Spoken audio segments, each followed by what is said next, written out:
Jalisco entre feminicidas liberados y récord de feminicidios.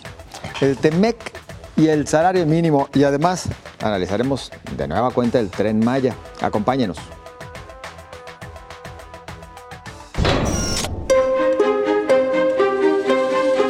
Contradictorio a los tiempos de protestas y cuando las mujeres alzan la voz contra los abusos y feminicidios, el Poder Judicial de manera simultánea liberó a 2 hombres procesados por asesinar a sus parejas.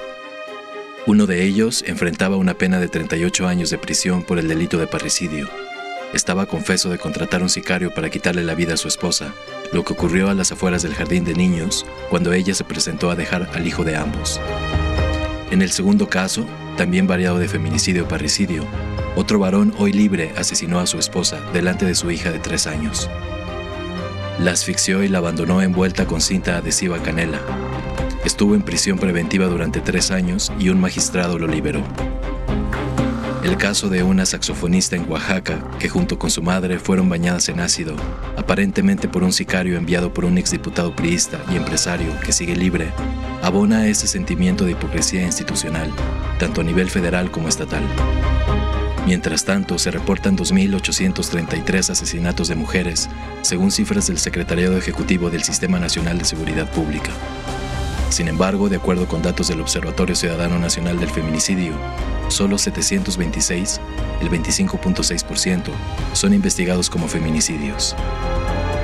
Jalisco está dentro de los 11 estados donde se concentran 879 asesinatos de mujeres, de los cuales solo 248 se están investigando como feminicidio. Además de que Guadalajara está entre los 6 municipios de todo el país con mayor número de feminicidios. Bueno, y haciendo alguna anotación también a esta cápsula, en su momento se había dicho, por lo menos esta había sido la declaración desde el Ejecutivo, que todos los casos de asesinatos de mujeres serían catalogados como feminicidios. Eso habían señalado. Saludo a mis compañeros. Sonia Serrano. ¿Qué tal? Buenas noches. David Gómez Álvarez. Buenas noches. Julio Ríos. Muy buenas noches. Saludos al auditorio. Agustín del Castillo. Buenas noches. ¿Cómo están ustedes? Pues vaya, sigue siendo asignatura pendiente este delicado tema, y más ahora con la liberación de feminicidas, Sonia. Así es, son 3 casos en esta semana los que se dan a conocer, estos 2 que ya se mencionan en la cápsula y uno más que se suma, que hoy revelaba la subsecretaria de Igualdad sustantiva. Malena. Acceso de las mujeres a una vida libre de violencia, Malena García. Pues lo curioso es que 2 de estos casos, el caso de Yolanda y el caso de Tania, son de la misma sala, se resuelven por los mismos magistrados, que es la 6ª Sala del Supremo Tribunal de Justicia del Estado, una sala que pues de una manera curiosa en este momento no está conformada, solamente tiene un magistrado, y debido a todos estos conflictos políticos que hay en torno al nombramiento de magistrados en este momento en Jalisco, se integra por Ministerio de Ley con el secretario de Acuerdos y además se incorpora otro magistrado, que son quienes resuelven la libertad. En el caso de Yolanda, es un feminicida que había confesado el delito, y lo que determinan los magistrados es que cuando fue aprehendido no se acreditó la urgencia de esta detención, a pesar que ya en el proceso ante la primera instancia, ante el juez, él había confesado el asesinato. Y en el caso, en el segundo caso de la liberación de la 6ª Sala, también los magistrados consideran que hay los elementos suficientes para dejarlo en libertad. Él estaba en proceso, es un feminicidio o un presunto feminicidio porque todavía no se acredita el tipo, cometido en febrero de este año, y en segunda instancia, apenas estaba en la primera instancia tratándose de acreditar el delito, y en segunda instancia, en una apelación, los magistrados determinan la libertad. Y el tercer caso, que es el del asesino de Heidi, que él también ya se había acreditado el homicidio, tenía 10 años en prisión, gestiona el beneficio de la libertad anticipada con el presunto perdón de su hijo, que es menor de edad, ¿no? Entonces, el perdón legal. Entonces, por supuesto que se trata de 3 asuntos con muchas irregularidades en el Poder Judicial, pero no solo eso, también es evidente con la falta de seguimiento por parte del Ministerio Público para tratar de frenar esto, porque obviamente son liberados, no hay un recurso inmediato y ahora ya nadie sabe dónde están, ¿no? David. Bueno, a mí me parece que este tipo de casos siguen sacudiendo la opinión pública y se han vuelto, digamos, el referente más importante para entender hoy al Poder Judicial. Y eso me lleva a pensar en cómo poder entender mejor las sentencias. Dicen los jueces que las sentencias hablan por ellos. Este tipo de sentencias tan controvertidas, tan polémicas, las entienden muy pocos. Apelan a que no se integraron correctamente los expedientes, a que el debido proceso se violó, a que una serie de irregularidades legales sucedieron y por tanto no hay condiciones para, digamos, mantenerlos en prisión y por tanto les dan la libertad. Creo que parte de la reforma institucional que tiene que ocurrir en el Poder Judicial es justamente transparentar y accesibilizar e interpretar y traducir al lenguaje ciudadano y común este tipo de sentencias para entender por qué están sucediendo, por qué se están dando.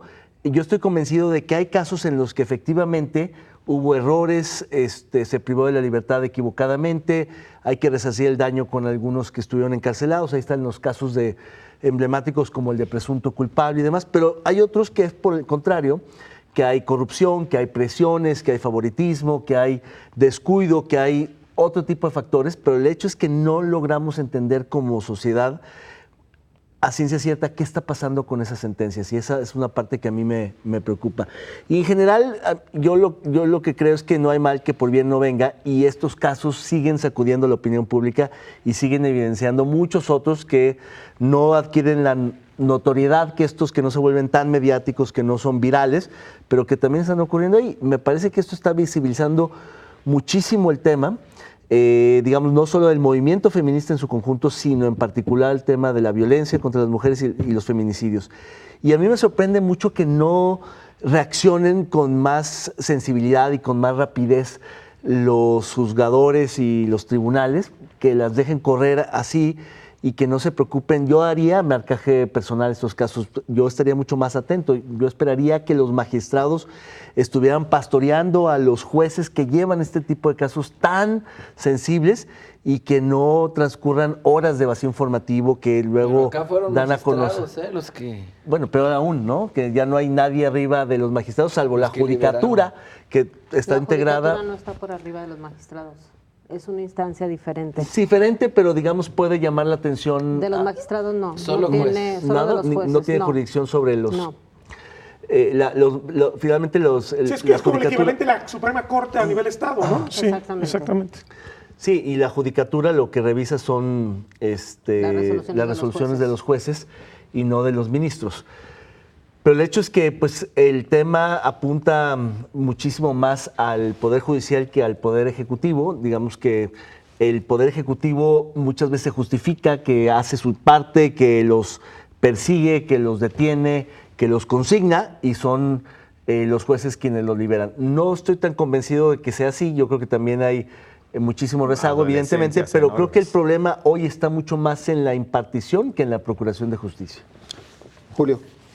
Bueno, me parece irónico que cuando más visibilidad hay en las luchas feministas, en estos movimientos contra la violencia de género, sea cuando están aumentando, cuando se están incrementando más las cifras de violencia contra la mujer, no solo en esta expresión que es la más cruel del feminicidio, sino en muchas otras. Ya vimos en la cápsula el asunto de esta artista, de esta saxofonista que fue...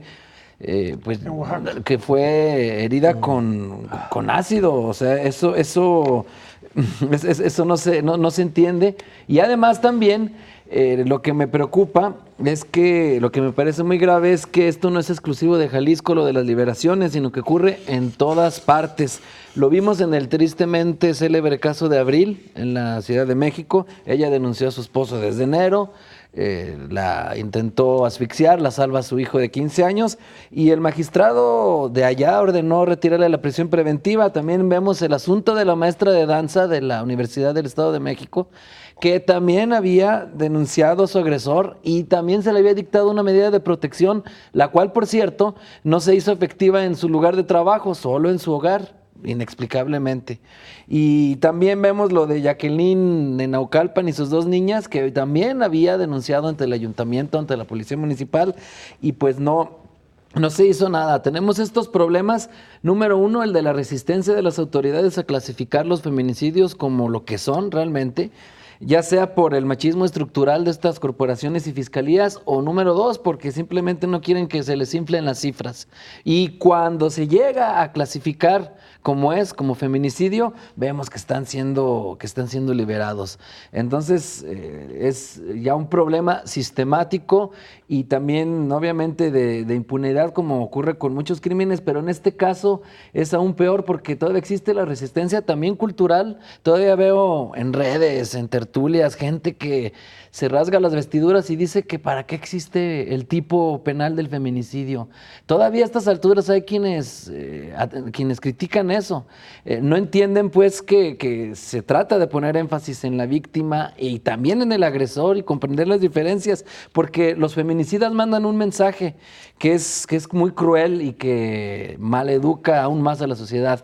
Es como equiparar al cuerpo de la mujer a un territorio de conquista de los hombres, como si fuera algo así como su jurisdicción, y el mensaje es que pues ese cuerpo es del hombre, malamente, un mensaje pésimo, y pues los feminicidas ahí quedan con ese mensaje de dominación y de impunidad, y pues peor aún que sea cuando más se está visibilizando el problema. Agustín. Yo creo que sí es un asunto también de fiscalías, no creo que sea solamente un problema del administrador de la justicia. A mí me parece que no hemos podido generar todavía un sistema en el cual los derechos de la víctima estén debidamente representados. O sea, tiene mucho control, mucho poder el Ministerio Público, pero prácticamente las consignas las recibe de sus superiores jerárquicos. Evidentemente, mientras tengamos fiscalías que no son autónomas, podemos hablar de intereses políticos que están detrás del trabajo de la fiscalía. Me parece que siguen siendo desaseados los trabajos que hace la Fiscalía en muchos casos. La impunidad se da en este y en un montón de delitos. Valdría la pena recuperar los datos de cuántos delitos realmente tienen sentencia, que es lo que indicaría que hay un trabajo que empezó la cadena desde el Ministerio Público cuando conoció del asunto, cuando levantó las evidencias, cuando generó el expediente para entregarlo al juez. Todo ese trabajo previo, digo, el juez puede equivocarse o no, pero normalmente la defensa de los homicidas, de los feminicidas, de los delincuentes, encuentra en ese trabajo previo del Ministerio Público las flaquezas que le ayudan a sacar adelante pues los intereses que tiene para defender a la persona que está acusada. La gran pregunta es, ¿por qué no se ha reforzado? Estamos en una época en la cual se habla mucho de los intereses de la víctima. ¿Quién representa realmente a la víctima? Tendría que ser el fiscal, el Ministerio Público, pero ¿realmente la está representando? Yo creo que no. Porque seguramente si fuera así, el Ministerio Público tendría un trabajo muy fuerte frente a los jueces y los magistrados y evidentemente intervendría en cada punto. Tendría que hacer él por tarea el trabajo de estar marcando los asuntos, sean de relevancia menor o mayor ante la opinión pública. Siempre tendría que estar presente, se supone que sí, pero la realidad es que cuando ellos... Tocas un punto importante. Ya en las etapas de administración de justicia el Ministerio Público es parte, ya deja de ser autoridad. Entonces, exacto, por supuesto que tendría que estar pendiente de cualquier paso que se dé en estos juicios. Y, por ejemplo, cuando se emite una resolución por parte de un juez, el Ministerio Público se supone que debe reaccionar inmediatamente para oponerse en caso de que considere que no se está valorando de forma adecuada lo que él planteó. Yo no veo eso, yo no veo eso. A mí la tardanza. No se desentienden completamente. Entonces, yo sí veo que es un problema de todo el proceso y creo que la Fiscalía es tan responsable como los jueces y me parece también gravísimo que el caso que nos comentaba Sonia de la Sala Sexta, que está en una situación en que ni siquiera está integrada debidamente y que no haya en el Supremo Tribunal de Justicia un cerebro que indique, caray, estos temas son delicados, vamos dándole atención, vamos ayudándole al magistrado a que haga su trabajo bien. Tampoco se ve eso, entonces ese desdén termina siendo contra los propios intereses del Poder Judicial. Si el Poder Judicial quiere que la gente confíe en ellos, haciendo esto no va a confiar jamás. Es terrible. A ver, luego la defensa de los juzgadores, pues cuando salen pues a ellos a justificar, dicen es que nosotros simplemente nos apegamos a lo que marca la ley, nos apegamos a la legalidad. Pero ya había resuelto, a ver, la orden de aprehensión se gira por indicaciones del juez, o sea, es la autoridad que emite, que es hoy en lo que hacía énfasis Malena García, cuando se pidió la orden de aprehensión en los casos, fue validada por el mismo Poder Judicial. Y el juez, en primera instancia, en el caso de Yolanda y en el caso de Heidi, determinaron que era correcta la aprehensión. Entonces, es inexplicable que desde... Exacto, porque el magistrado considera que no es así. Eso es lo que sorprende, ¿no? Exactamente. Además, aunque sí, o sea, el legalismo ultranza no es justicia. La ley se debe de interpretar en beneficio de las víctimas, de las personas, no en beneficio... Además, ¿cómo tomas en cuenta que no fue aprendido de manera correcta y pero no tomas en cuenta que admitió que cometió el homicidio? Porque además ¿no? Lo admitió. Exactamente. ¿Cierto? Sí, o sea, estamos en el terreno del criterio, todavía peor aún. El criterio del juez es el que se impone, porque si perdón, en este caso el magistrado, porque si el juez ya había determinado con base en la misma ley, no puede tener una ley distinta al magistrado para aplicársela. Aquí entró el criterio del magistrado, entonces habrá que preguntarse cómo se genera este criterio e insistiría dónde está la personalidad de la autoridad ministerial para decirle al juez estoy en desacuerdo o espérate, no sé qué tipo de cosas habrá que hacer para eso. No determina que es incorrecta, según lo que explicaba Malena García, que es quien ha tenido acceso al expediente. No determina el magistrado que fue incorrecta la detención, sino que no era urgente. Estás hablando de un homicidio. ¿Cómo puedes creer que un magistrado determine que no es urgente? Y más aún con todos los antecedentes que vimos en la cápsula que aquí mencionamos de los de Jalisco, que eran feminicidas que ya estaban señalados de que les podían hacer daño. Y hemos visto que hay muchos casos así, cientos, miles en México, pues por supuesto que es de urgencia. Estamos hablando de la vida de una persona. No leen televisión y leen periódicos, porque no tienen sensibilidad. De otro modo no se entiende de veras que se les resbale, Yo creo ni leen. Pues nos tenemos que ir a la pausa, nada más para responder a lo que te preguntabas, Agustín, de cuántas sentencias realmente, a cuántas sentencias se llega. Pues el índice de impunidad global en México revela que al menos 99% de los delitos que se cometen en el país no son castigados. Solo 7 de cada 100 delitos son denunciados por los ciudadanos y por estos delitos solamente hay 4.46% de sentencias condenatorias. Solo 4.46%. Avanzamos.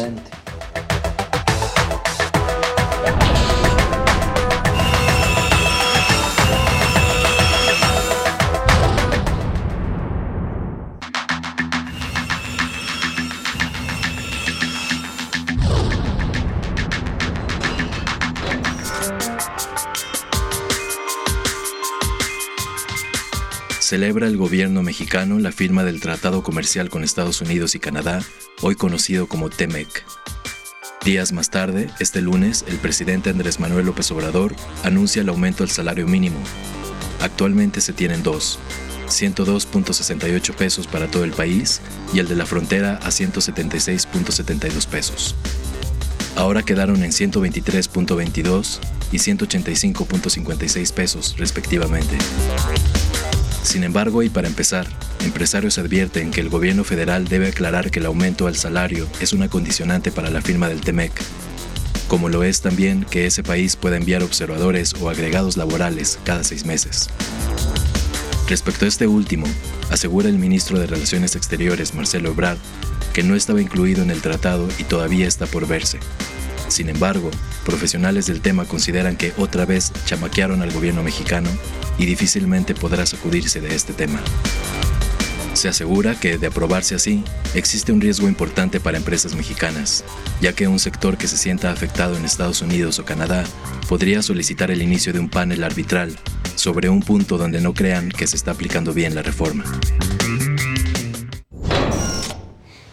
Bueno, a manera de broma, como se acostumbra aquí, ahora dicen que si no vieron un cerro, ¿cómo querían que vieran la letra chiquita del tratado comercial?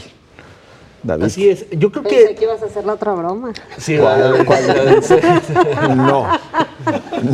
Bueno, sería positivo. Yo creo que al final, por la premura de firmar el tratado, efectivamente el gobierno mexicano yo no creo que no haya leído la letra chiquita, sino más bien concedió todas las peticiones del gobierno americano, entre ellas la supervisión laboral de la implementación de las condiciones del TEMEC.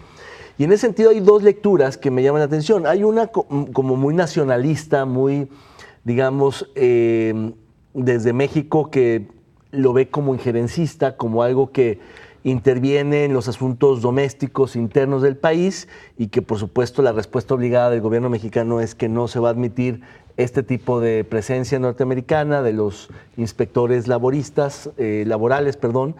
y que agregados. Pues eso no lo va a admitir el país. Sin embargo, hay otras voces que dicen que en realidad no está tan mal para propósitos de mejorar las condiciones laborales de los trabajadores de México, que es una presión de parte de los demócratas en Estados Unidos, no porque les interese el bienestar de los trabajadores mexicanos, sino porque las condiciones mexicanas son más competitivas, porque pagan menos salarios, porque dan menos prestaciones, porque son peores las condiciones que en Estados Unidos, y en ese sentido para los americanos, sobre todo para los demócratas y los distintos sindicatos y bases y organizaciones de base laborales, les interesa mucho que esas condiciones no sean mucho más ventajosas en México, porque eso permite que en México haya un dumping laboral, es decir, hay un subsidio vía mano de obra barata, etcétera. Entonces, ahí hay un debate interesante donde al final del día lo cierto es que lo laboral se ha colocado en el centro del debate, muy por encima de lo medioambiental y de los derechos humanos y de la migración. Creo que lo laboral finalmente ha sido lo determinante para la firma del tratado, no así para la relación bilateral, que es mucho más compleja y que tiene otras aristas, pero sí para la firma del tratado. Y en ese sentido, la otra gran noticia que me parece que hay que celebrar como país es el aumento anunciado de 20% para el próximo año, que justamente que es el aumento más grande en los últimos 40 años, pero además es la primera vez que el salario mínimo está por encima de la canasta básica, es decir, casi ajusta para no estar debajo de la línea de pobreza, al menos en el poder adquisitivo de la canasta básica. Y eso me parece que pues, es una muy buena noticia por donde se le vea, y yo celebro mucho que los empresarios le hayan entrado. Evidentemente va contra su... va con cargo a ellos, pero me parece que el empresariado mexicano se portó a la altura, el gobierno mexicano pues tomó una decisión histórica, y yo creo que es una de las mejores noticias que le conozco hasta ahora al presidente de la República.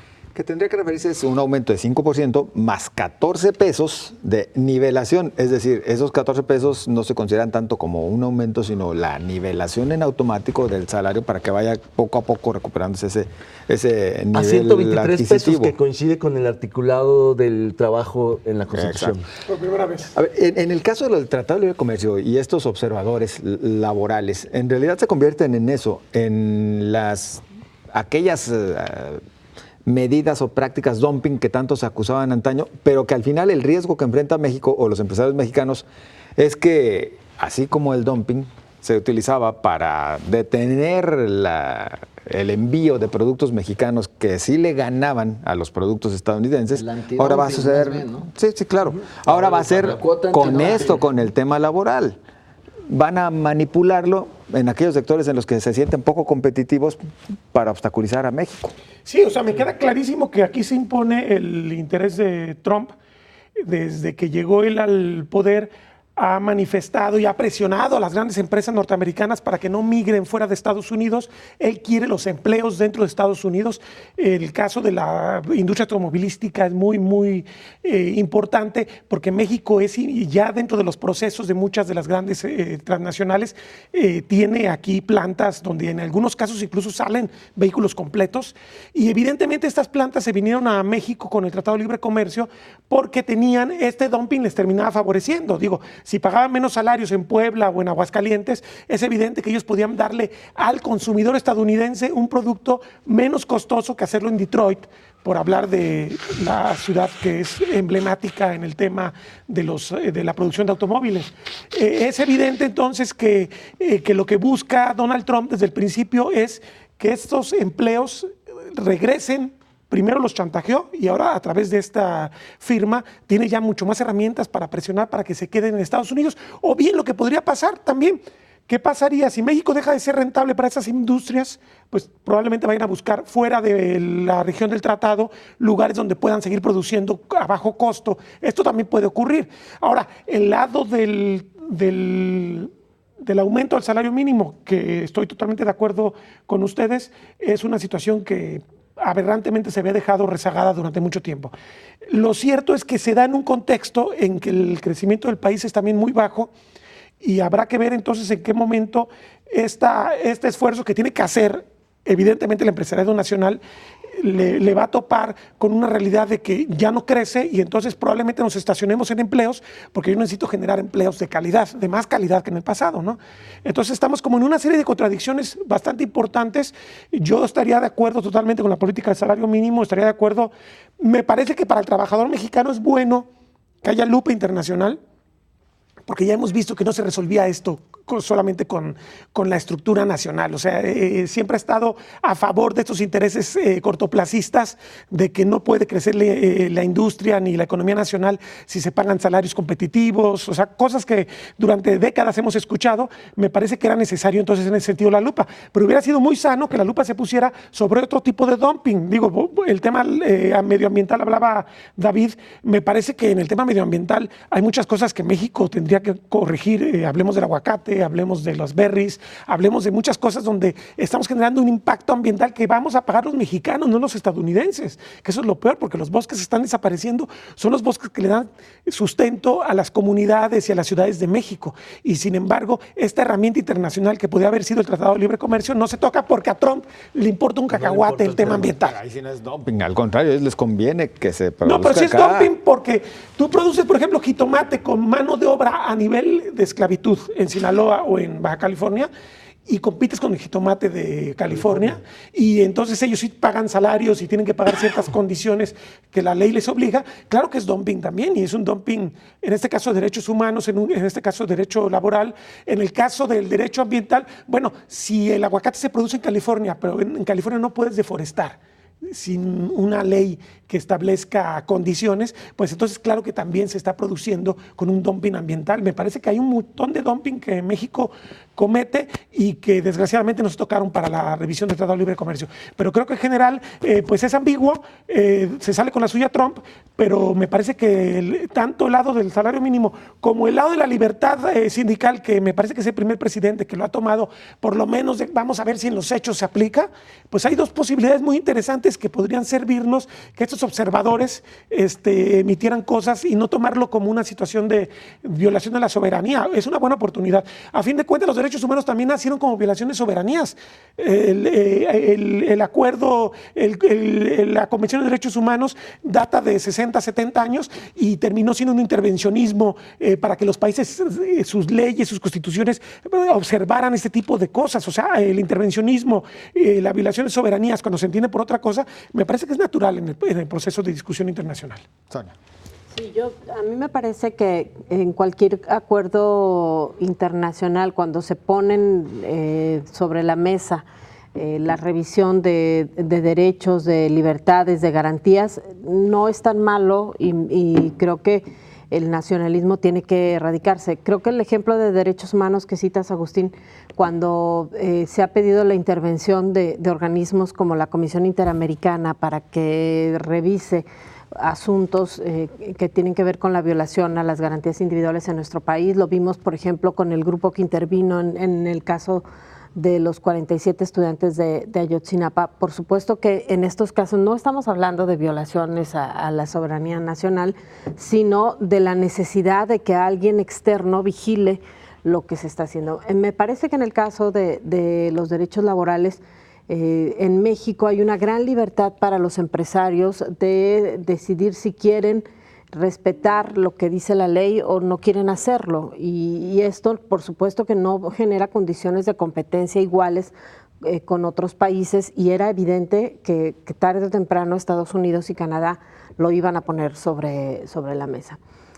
¿Qué van a alcanzar a supervisar estos inspectores? La verdad es que tampoco creo que tanto, porque desafortunadamente en México la simulación y la forma de burlar la ley es tan común que tampoco creo que vengan un grupo de personas a erradicarlo. Además, Quizá lo estaremos... como poner la Profepa, ¿no? Exactamente, o sea, no pasa nada. seguramente lo harán sobre algunas empresas grandes o seguramente también sobre la inversión estadounidense en nuestro país, más bien enfocada a ese punto.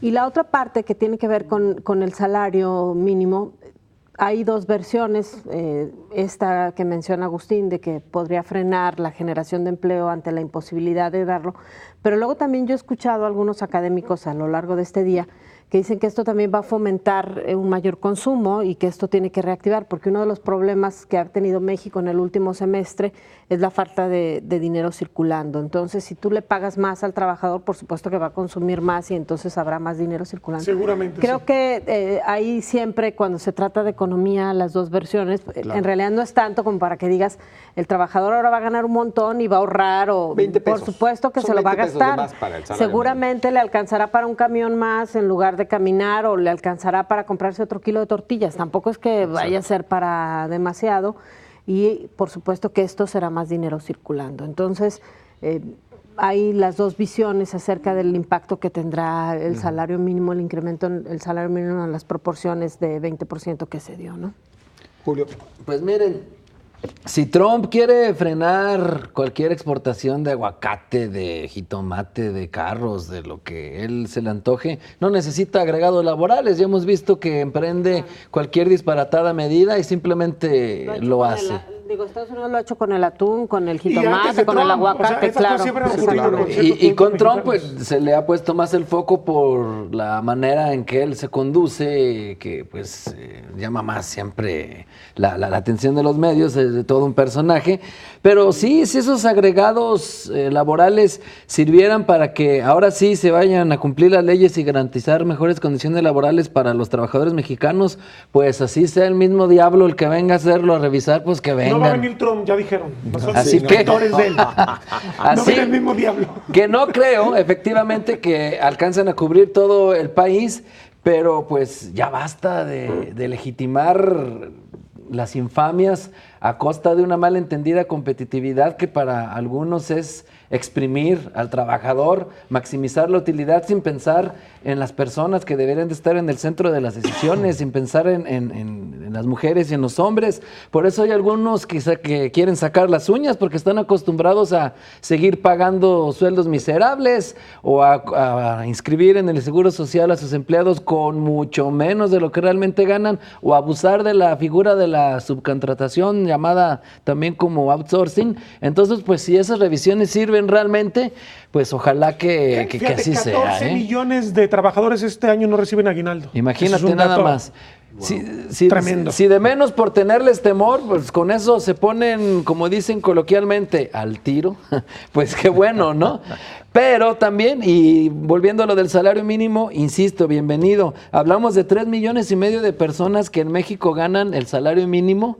Entonces, no es cosa menor. Escuchaba a Nacho Román decir que si se toma en cuenta la dependencia, él es académico del ITESO, se toma en cuenta que la tasa de dependencia es de 2.2 personas por cada trabajador ocupado, entonces hablamos de poquito más de 7 millones de personas. Claro que fortalece el mercado interno, si hay dinero en la bolsa gastas más, y si gastas, pues podrías vivir mejor, aunque bueno, esto último a veces no se le da a los mexicanos, gastan mucho sin vivir bien, pero al menos yo creo que se aplaude este incremento, que hay que decirlo, no es suficiente, porque de acuerdo a estudios como por ejemplo el doctor Luis del Toro del CUSEA, que siempre está monitoreando el asunto de la canasta básica y los salarios, se requieren 400 pesos al día para que se pueda adquirir todo lo que requiere un hogar. No, bueno, Hoy lo reiteró, hizo el análisis y sigue sin alcanzar. Sigue sin alcanzar también. No, por eso insisten que de continuar con este ritmo sería hacia 2025 cuando comenzaríamos a ver que el salario mínimo llega al nivel si que uno debe piensa estar. que el punto más alto del poder adquisitivo del salario mínimo fue en 1976, imagínate, y que de ahí para acá ha ido decreciendo, y hace apenas 3 años se revirtió la tendencia de caída y va en ascenso, con ascensos notorios en el último año con las alzas de este gobierno. Ciertamente la tendencia es por lo menos una década. Y claro, hoy por lo pronto lo que algunos economistas dicen es que este salario ya permite, digamos, estar por encima de la línea de pobreza, que es como un umbral mínimo, pero que realmente para tener un nivel de bienestar mínimo, no solamente el nivel base, de pobreza, pues tendría que aumentar por lo menos 300% o 400%, dependiendo cómo fijes, pero básicamente a 300 y pico pesos diarios, es decir, 3 tantos del que tendremos, el próximo año. Sí, dicen algunos expertos que una familia con entre 3 y 4 integrantes requiere un salario mínimo de 400 pesos. Pero ¿cómo se está resolviendo esto? Se está resolviendo con varios varios elementos de la... Exactamente. O tienes varios empleos, o a veces hasta los miembros de la familia que también. no trabajarían en otras condiciones están trabajando. Se está resolviendo. El gasto familiar requerido para una familia promedio mexicana es más o menos 300 y pico pesos. El asunto es que no es solo un proveedor, no lo aporta solo un miembro de la familia, sino lo traen a la mesa todos. Por eso las señoras que venden alimentos el fin de semana, todo esto que vemos, ¿no? Por No supuesto. tienen abono y ese tipo de cosas. Multitask. Sí, claro. Nosotros vamos a esta pausa y enseguida continuamos.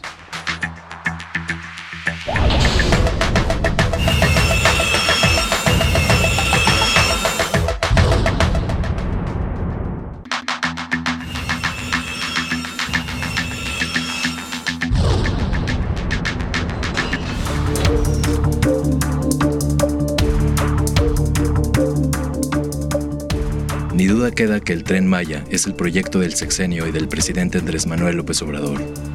Se ha dicho que va sobre vías que ya están, pero solo son 600 kilómetros de los 1.525 con los que cuenta el total del tramo.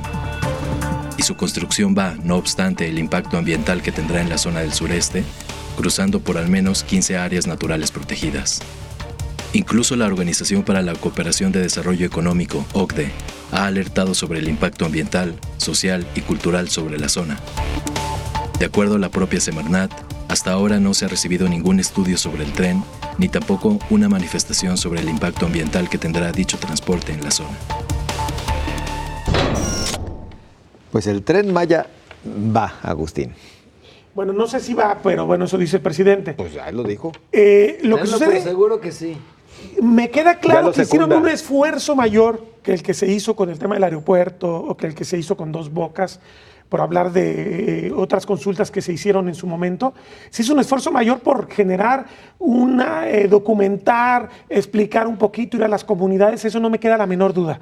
Pero el simple hecho, volvemos al tema, se reformó la ley de participación ciudadana o se reformó jurídicamente, pues, el modo de que se deben hacer las consultas, como para decir, esta consulta está vertebrada en el sistema jurídico mexicano, no se hizo. Eso sería un primer punto. Vuelve otra vez a ser como una llamada a misa en la cual participan 2.85% del padrón electoral de los 5 estados por donde va a atravesar la infraestructura. Entonces, estamos hablando que ciertamente de ese 2.85, como el 90 y tantos por ciento, no sé si 94, por ahí dieron la cifra, fue a favor. ¿Qué pasa con todos los demás? Me parece que la gran oportunidad que era el Tren Maya era discutir cómo planeamos en México las grandes infraestructuras, y me parece que en ese sentido no hemos dado el paso que necesitábamos dar, porque tenía que haberse generado las leyes necesarias para que esto fuera vinculante verdaderamente, o si ya se tienen no se utilizaron, que es, pues, por ejemplo, el instrumento de las consultas que se hace a través de los institutos electorales, ¿no? O del Instituto Electoral a nivel federal. No se hace esto, entonces jurídicamente creo que lo va a dejar endeble. Pero eso no significa que no vaya. Bueno, no sé, eso habrá que ver, pero sí, tienes razón, hay una gran voluntad presidencial y está seguramente más legitimado que hace un año, en el sentido de que, insisto, sí hicieron un mayor esfuerzo. Me tocó platicar con 2 o 3 personas que participaron en esto. Me dicen, mira, a la gente no les interesa el tema ambiental, eso también es una cosa muy importante. A la gente les interesa cómo va a mejorar su calidad de vida. Entonces tú le preguntas a un ejido en Campeche, en Quintana Roo, que son las zonas más delicadas en términos de biodiversidad por las que va a atravesar el Tren Maya, y estaban preguntando cuántos empleos nos va a dar, en qué medida vamos a tener garantías sobre nuestras propiedades, qué vamos a poder hacer para incorporarnos al desarrollo espacio turístico, cómo vamos a poder aprovechar nuestros bosques, nuestra fauna, o sea, ese tipo de cosas que son muy legítimas, pero que nos revela que en realidad la gente no está todavía acostumbrada a que el tema ambiental sea algo más que mi derecho sobre mi monte, mi derecho sobre mis animales, mi derecho sobre mi espacio. Y es mucho más que esto, eso es lo preocupante. La consulta no incorpora realmente el tema ambiental, porque el tema ambiental implicaba dar a conocer cómo iba a ser o cómo va a ser el impacto ambiental. Y no tenemos la información suficiente, tenemos ciertas presunciones bastante válidas, 15 áreas naturales protegidas. Yo insistiría, tan solo hay 2 de las que son joyas de la corona de la conservación en México, que serían Siancán y Calakmul, que estamos hablando de 1.200.000 hectáreas, donde tenemos prácticamente las selvas mejor conservadas del país, y esas 2 atraviesa por el corazón de las 2. Entonces, me parece que sí son muchos elementos que quedan fuera, que hubiera sido quizás aceptable que se hubieran puesto a trabajar el impacto ambiental, aunque se hubieran demorado otro año, y que le hubieran presentado ya a las comunidades, que además la ley lo establece, una consulta pública sobre el impacto ambiental, que es el que supongo que nos preocupa a todos. Le preocupa a los habitantes de los 5 estados, pero nos preocupa a todos los mexicanos y seguramente a muchas entidades a nivel internacional. Eso no se hizo y a mí me parece que sí va a ser un asunto cuestionable. El otro tema, la representación.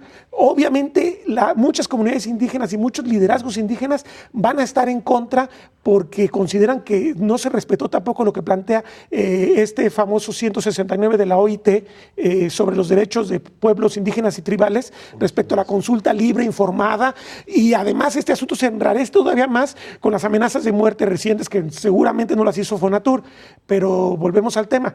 De repente, cuando tienes amigos, compañeros de viaje, muchos quieren allanar el camino y están dispuestos a topar para tratar de sacar adelante el interés que para ellos es superior, que sería el interés del presidente. Entonces me parece que sigue siendo muy cuestionable todo el proceso, aunque se haya tratado de hacer las cosas mejor, en mi opinión. Nos decías, David. Sí, a mí me parece que en efecto la consulta, ya lo sabemos, fue muy, digamos, poco...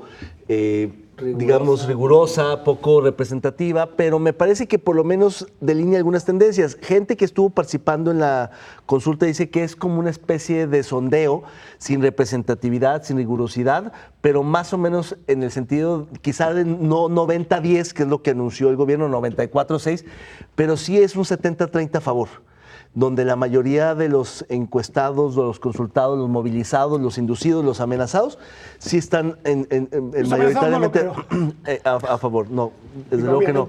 Pero lo curioso es que también esta obra la lleva Fonatur y no la SEDATU, ni la Secretaría de Comunicaciones, ni la Secretaría de Turismo, sino Fonatur, que ha sido el desarrollador inmobiliario del turismo mexicano, que ha sido muy depredador. El que hizo Cancún, el que hizo... muchos de los desarrollos turísticos de este país, y ellos lo que han querido es compensar ese proceder tan, digamos, ávido y tan precipitado para hacer las cosas, con la incorporación de algunos organismos internacionales, particularmente ONU Habitat, que está participando de lleno, y ellos lo que dicen es que efectivamente el 70 y pico % del trazo ya va por carreteras y, digamos, derechos de vía bueno, abiertos. Ya existe el tren en muchas partes. En muchas partes ya, pero la parte sensible de Calakmul, Siancán y algunas otras de las reservas más delicadas, que para ellos es mejor este trazo, poniendo las salvaguardas medioambientales para asegurar que se, digamos, invierta en el aseguramiento y conservación de esas áreas protegidas, que como están las cosas ahorita, que de todos modos están infiltrando y están saqueando buena parte de esas reservas naturales de manera clandestina y cotidiana, que al momento de hacer, digamos, las paradas donde deben de ser y impedir que haya, digamos, actividad económica en otras partes, que es una forma de compensar lo que de facto está ocurriendo, independientemente de que lo ideal sería que esas áreas no se tocaran por completo. Es decir, ¿quién lo dice? ¿ONU Habitat? Algunos consultores internacionales que está trayendo ONU Habitat al Pero se nos olvida campo. algo muy importante. Entonces, no estamos hablando de una infraestructura ferroviaria, estamos hablando de un proyecto de desarrollo. Y entonces, en realidad, el eje ojo, es el tren. el eje pero es el hay tren. una serie de núcleos Sí, que de se van a nuevas desarrollar ciudades. y Claro, eso es pero un riesgo gigantesco. Pero esas comunidades que se están planteando desarrollar no están dentro de las áreas protegidas. Al contrario, dentro de las áreas protegidas solo correrían las vías, no habría paradas, no habría actividad económica, y solamente en los nodos nuevos donde efectivamente van a construir nuevas ciudades, nuevos centros de población, pero que justamente van a evitar que las fronteras agrícolas y la presión de la tala clandestina y todo lo demás que está ocurriendo de facto siga. Es decir, es una manera de ofrecer oportunidades a quienes no las tienen en una área cercana para que seguro. No tengan que migrar. Como nos lo platica David, sí convence. No, Lo malo pero es que estamos en México. Esa es la broma. No conozco un solo proyecto de vías de comunicación en la historia de este país que no haya provocado un aumento del deterioro. Muchas horas, es más, vayamos aquí a Jalisco. La apertura de la carretera Mascota, Puerto Vallarta, era una zona que ya tenía impactos. Como tú dices, había... Porque una carretera es distinta a una vía de tren. Bueno, el impacto es mucho menor. Pero lo que sucede es con que es un la tren. primera inversión importante que se hace en trenes en un siglo. Entonces no podemos conocer ejemplos de trenes, sí conocemos ejemplos de carreteras. Son vías de comunicación. Sí es distinto, pero un tren permite la extracción de mercancía de un lugar a otro. O sea, eso es, de hecho, la vocación del Tren Maya no es solamente turismo, es también mover carga. Es evidente que ¿qué te produce la región maya de la parte sur de la península de Yucatán? Te produce madera, te produce bienes naturales, o sea, eso es lo que produce. O produce agricultura y ganadería. ¿Quién me asegura entonces que la expansión de la frontera agrícola y ganadera que se está dando efectivamente en la región no va a detonarse más cuando yo tengo una manera de garantizar que a través de un tren yo saco la mercancía y estoy en un mercado importante al día siguiente? Claro, porque, es que ese es el punto. Claro, pero hoy están sacando clandestinamente la madera y otros bienes naturales por camiones, por trocas, por otras vías. Es decir, ese nunca ha sido el problema y más cuando es clandestino. Subirlo a un tren de carga donde la mercancía seguramente es un poco más verificada que en un vehículo particular, yo creo que no es necesariamente... En Manzanillo suben embarcamientos de madera robada hasta Japón. O sea, esas cosas se ocurren. O sea, no pues creo que esté garantizado. No está garantizado. Pero mira, yo te diría otra cosa. Alternativa. La producción forestal de Quintana Roo y de Campeche no es medularmente clandestina. Hay clandestinidad como en todo el país porque es un país que tiene un proceso de... El Estado de Derecho es muy endeble.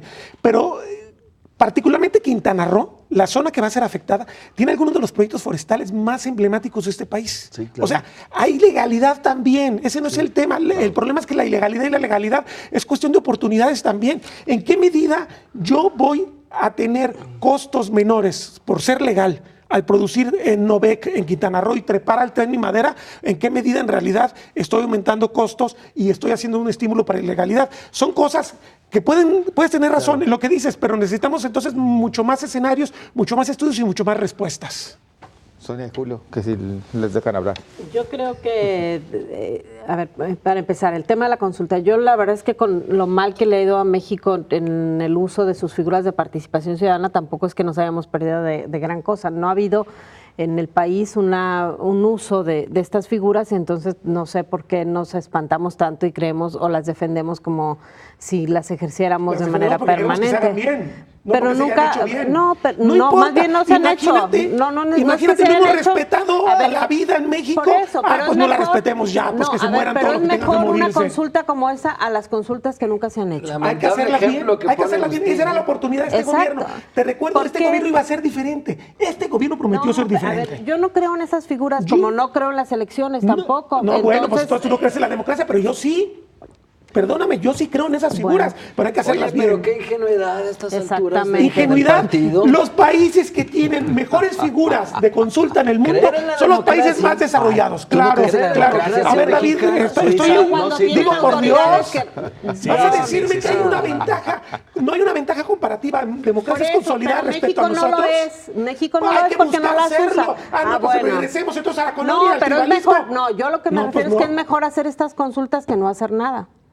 A eso me refiero. Pero es que el dilema es limitado. En realidad, la opción de hacerlo bien, de hacerlo mal o de no hacerlo, esas son las tres opciones. ¿Las figuras que hay son para hacerlo bien, en realidad? Sí, son para hacerlas bien. Pues sí, mejor que lo que se hace. Claro. Bueno, pero ahora, déjame decirte otra cosa. No sabemos si son mejores porque no se usan. ¿Qué proyecto de esta envergadura se había consultado en décadas en México? O sea, ¿tú crees que las comunidades a las que hay que consultar tienen credencial de elector para entrar a una figura Ni siquiera reconocen a las autoridades, tienen a sus propias autoridades. Muchas de las comunidades tienen credencial de elector. La prueba es que tenemos cuántos millones de empadronados. Sí, pero ese no es, tienes que buscar el esquema. Aterrízalo. Sujetar a que tengas credencial de elector para participar. No digo eso. Digo que el instrumento lo puedes mejorar. ¿Cómo? Yo por eso hablé de una reforma legal. Eso hablé antes de cualquier otra cosa. No, pero imagínate cuánto llevaría Ya pasó eso. un año, Sonia. No disculpes al gobierno por esto. No lo disculpo. Es aberrante disculparlo. Lo que me parece Desde es que hace es más de un terrible año sujetarse a estamos figuras que nunca hablando. hemos usado, No, ni pues hay sabemos que usarlas usar. bien, Sonia. Hay que usarlas bien. Me parece aberrante lo que dices, sinceramente. Yo no creo en esas ¿Por qué no crees en la figuras? democracia? Ya lo dijiste. Yo sí creo. Exactamente, no lo creo. Más aberrante es que el señor Agustín se abrace al clavo ardiendo. O sea, si se ha demostrado la ineficacia de las instituciones y tú las defiendes está demostrado como que el si Ministerio fueran de Público no Europa. sirve, no combatamos el ¿En qué homicidio. país vives, Que siguen Agustín? matando a la gente. Oigan, me parece que nos estamos desviando. Es patético, tu punto de vista es Lo patético, importante realmente. no es la figura de consulta, lo importante es el tema del Tren Maya y sobre todo el impacto que podría tener o no y si va a sobre llevarse la a efecto o consulta, no. por cierto. Pero bueno, la consulta al final del camino si quedó corta, eso me parece que nadie lo podemos refutar. Hay un dato que no tienen que perder tampoco de vista. Yo respeto mucho a Adolfo Regino del Instituto Nacional de los Pueblos Indígenas y él dice que el 75% de las 1,400 comunidades fueron consultadas, 4,800 autoridades. O sea, tampoco es que hayan relegado a los pueblos originarios. Y consulto a las autoridades y ya consulté a toda la sociedad. A ver, no, pero Eso lo hacía el PRI también. Pero Los ahí es comisionados diferente. ejidales estaban controlados por el gobierno no, también. pero los usos y costumbres de los pueblos originarios son diferentes. Los usos Las y costumbres autoridades de los tienen pueblos voz. originarios se respetaban en la época priista y se utilizaban para lo mismo, para política. Ahí está el caso de Oaxaca, por Dios. O sea, no estamos inventando la historia. Es que eso ya existía. El problema es que tú mides con el mismo rasero o crees que los actuales son iguales que los que se fueron, ¿eh? No, Y yo digo que los tampoco es así. actuales debían ser mejores. Tampoco, Eso sí lo creo. Tampoco es así. Porque eso ¿Tú prometieron. crees que eran mejores los anteriores? No, yo digo que se está repitiendo Pues eso lo que está- criticaron. No. Eso tú dices que yo digo que es muy distinto. Es tu interpretación. Eso Yo entendió digo nuestro que querido prometieron cosas que son distintas iguales, y se Julio. podían hacer. Lo que dices es que son iguales. Sí, claro. Bueno, O sea, yo creo que al final, más allá de este tipo de procedimientos y demás que son fundamentales, y yo coincido plenamente, a mí me parece que, digamos, al final del día, la precipitación de la premura del gobierno de López Obrador para hacer esto es porque su gran apuesta es en el sureste mexicano. Y a mí eso me parece bien, que hay una deuda histórica con los estados más retrasados. Lástima que no entra Oaxaca, pero sí Chiapas, Tabasco, Quintana Roo, Yucatán y Campeche. Y yo no veo tan mal el tren si me preocupa mucho el impacto ambiental, pero están metiendo tanta gente que sí está preocupada por el tema, que creo que lo van a hacer bien. Una gran vigilancia, Que va a haber además, una gran esa sí vigilancia parte, y eso las sí tiene que oportunidades de ser. desarrollo que puede generar un Tren Maya a esas comunidades que no tienen esas oportunidades, que tienen que emigrar a otras ciudades lejanas o que están justamente depredando los recursos de las ciudades. A mí me parece que es de los proyectos de López Obrador, Dos Bocas, Santa Lucía, el Istmo, me parece que es el único que tiene viabilidad, el único que lo veo medianamente sensato. O sea, y en ese sentido, si vamos a considerar que es bueno por el propósito, pues entonces el camino del infierno está plagado de buenas intenciones. Yo creo Pero que el camino al infierno puede no tiene haber... asistencia técnica de ONU Habitat. No, sí tiene. ¿Eh? Y Te hay un montón recuerdo. de proyectos en la historia del Está desarrollo UNEP también del tercer metido. mundo que fueron asesorados por ONU Habitat, por Banco Mundial, por lo que tú quieras Nos y que vamos, fracasaron. compañeros. Eso no es garantía. Va a ayudar a no es contener garantía, la pero expansión es urbana el que y a tiene detener más la viabilidad, depredación. el que tiene más Si perspectiva. consolidas tu democracia, tiene más viabilidad. Oye, También no la en estás eso consolidando. coincido. En el Instituto Señores, Electoral y no, aprovechamos ahorita- ya para despedirnos y para desear lo mejor a nuestro público, ¿no? Lo mejor para nosotros. Muy buenas Porque noches a todos. se van de vacaciones los compañeros, ya ves cómo son. Feliz año, Gracias. Gonzalo. Feliz año.